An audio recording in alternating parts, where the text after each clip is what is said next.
Alright. We're going to do something we haven't done in a while. But first we need to review. I want to see if anybody, raise your hand, if you remember what inferring means. What it means to infer from a text. Kedron? So, look back, think about it? Well, you're thinking about it. Jerry? You're reading between the lines. Good. Get a piece of candy. But what else? Okay, what does reading between the lines mean? Somebody expand on that. Jaleisha. Like, whenever you read in between the lines, it means that you're looking at the text and then you're looking at the information that you have to back it up. Very good. Pass that bag over to her. Alright, okay. Yeah, it means you're reading between the lines. You're looking at the information that the text gives you, but when you're inferring, sometimes all that information isn't really presented obviously in the text.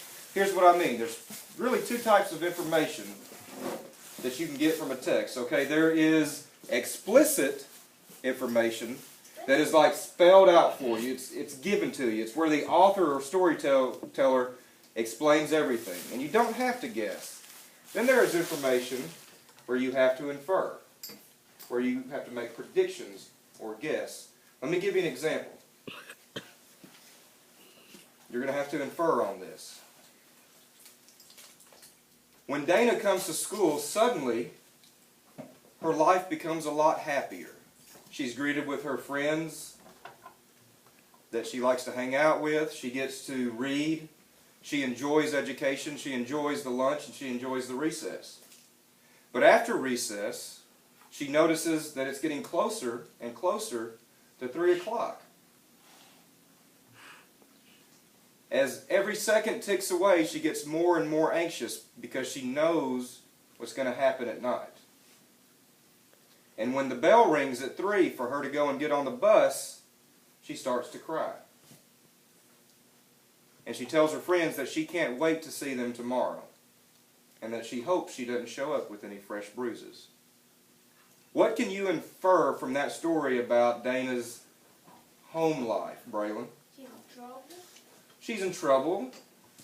What else about her home life can you infer, Eunices? That she's being abused. She's being abused. She has basically a bad home life. But I didn't say anything about her home life. I didn't say anything about what happens between 3 in the afternoon and the next morning at 8, did I? You just inferred. You just inferred. You read between the lines. You used context clues.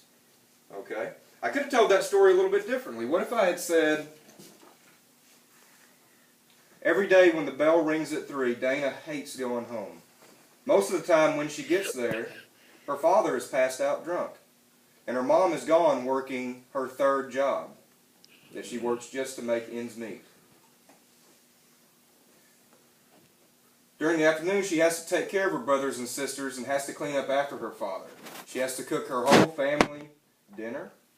And if she's lucky, after she gets her little brothers and sisters to bed, she can start working on her homework. Usually she's too tired by that point.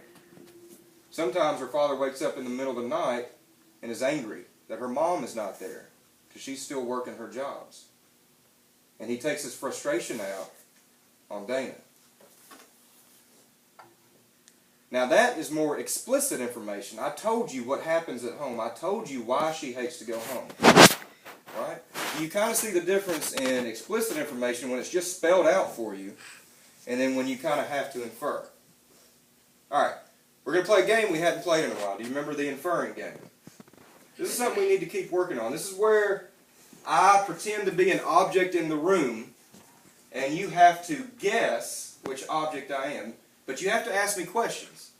We also call it the 20 question game.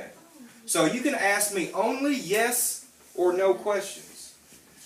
You can ask me if I am big or if I'm small. You can ask me if I'm hard. You can ask me if I'm colorful. You can ask me if I hang on the wall. You can ask me if I'm electronic. See, there's all kinds of things that you can ask me. Okay? But we have to ask 20 questions like that until we start guessing what we are. So don't raise your hand and say, Coach Whiteside, you're the flag, aren't you? Or are you the flag? I'm not going to answer that. Okay? We're going to ask the 20 questions so that we can all work on this together. So, I've already selected an object in the room to be. You may raise your hand and start asking questions.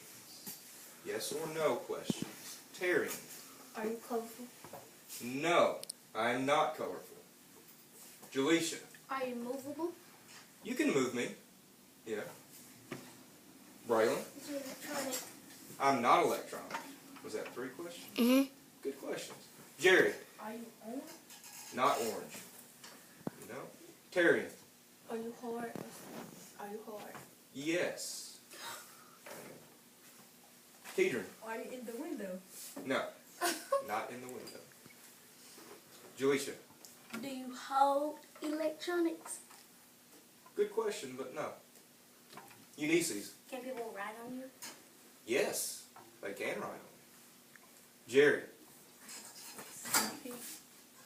Can people place their stuff on you? Not really. You can't place things on me. No. Kedron. Are you white? Yes. I am white. Mostly white. Okay, I think you have an idea. Raise your hand if you want to take a stab. Jaleisha. The board. Be more specific, Terry. The whiteboard. Which whiteboard? Jerry? The whiteboard. Yes. Pass the candy back over to Jerry. How'd you know that? Was there a question that helped you out? Yes. What? Which one? Are you white? Well, yeah. What about whoever asked me if you could move me? Can I move this board? No. Can I move that smart board? Yes. Not really the smart board, no. Unscrew it. But I'm not going to. Can I move that mobile whiteboard? Yes. Can everybody Good. try it if you can too? We're going to play again. We'll play another round. All right? You can stop recording.